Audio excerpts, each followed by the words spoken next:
Redevelopment में जो tenants हैं उनका रिहैबिलिटेशन, उनको सेफ्टी और उनको डिग्निफाइड घर मिल सके, ये बिल्डर के प्रॉफिट से ज़्यादा इंपॉर्टेंट है। बॉम्बे हाई कोर्ट ने जनवरी के 23 को एक केस सुनते वक्त यह ऑर्डर दिया।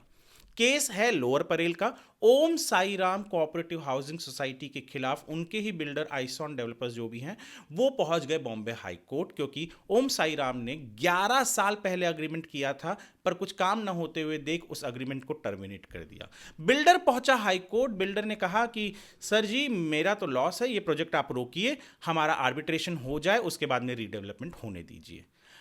बॉम्बे हाई कोर्ट ने कहा कि एक जो रीडेवलपमेंट का प्रोजेक्ट होता है, और खास करके यहाँ पर जहाँ पर कुछ 28 टेनेंट्स हैं, ये 1951 से एक जगह रह रहे हैं, उनको अधिकार है कि जब रीडेवलपमेंट हो रहा है तो वो रीडेवलपमेंट हो, उन्हें डिग्निफाइड घर मिले, उन्हें अच्छी ज़िंदगी मिले, अनसेफ हाउसिंग से निकलकर एक सेफ हाउसिंग में जाएं, और वो सबसे ज़्यादा प्रायोरिटी होता है रीडेवलपमेंट में, ना कि एक बिल्डर का प्रॉफिट।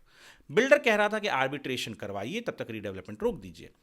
कोर्ट ने कहा कि आपका आर्बिट्रेशन प्रोसेस साइड में चलता रहेगा, सोसाइटी ने नया एक बिल्डर अपॉइंट किया है, उसके साथ उनका रीडेवलपमेंट भी चलता रहेगा, आपका जो डैमेजेस है वो आर्बिट्रेशन के थ्रू मिल जाएगा। कोर्ट के जो डिटेल्स हैं, केस के डिटेल्स हैं, वो कमेंट सेक्शन में दे दूंगा, आप वहां से ऑर्डर ढूंढ सकते हैं। पर इंपॉर्टेंट बात यह है कि कोर्ट ने इस चीज़ को ध्यान दिया और इस चीज़ को रिपीट किया, रीइटरेट किया कि एक रीडेवलपमेंट में जो टेनेंट्स हैं, जो रेसिडेंट्स हैं, उनकी प्रायोरिटी यानी उनको घर मिलना, ये प्रायोरिटी होगी, ना कि बिल्डर का प्रॉफिट। कई ऐसे केसेस हैं जो अटके पड़े हैं। ये लोअर परेल का केस है मुंबई के, पर कई ऐसे रीडेवलपमेंट के केसेस हैं जहां पर बिल्डर डिले किए जा रहे हैं और सोसाइटी को समझ नहीं आता कि क्या करें, और जब टर्मिनेट करते हैं तो लंबे लंबे केसेस चलते हैं। यहाँ पर यही केस का जो ऑर्डर है उन सोसाइटीज़ के लिए बहुत हेल्पफुल होगा कि भैया देखिए, ऐसा भी होता है कि अगर आप टर्मिनेट करते हैं तो ज़रूरी नहीं है, अगर आपने किसी प्रिविलेज ग्राउंड पर टर्मिनेट नहीं किया है, कुछ गलत काम नहीं किया है, तो सोसाइटी गलत है, ये ज़रूरी नहीं है, और कोर्ट आपके सपोर्ट में भी आता है।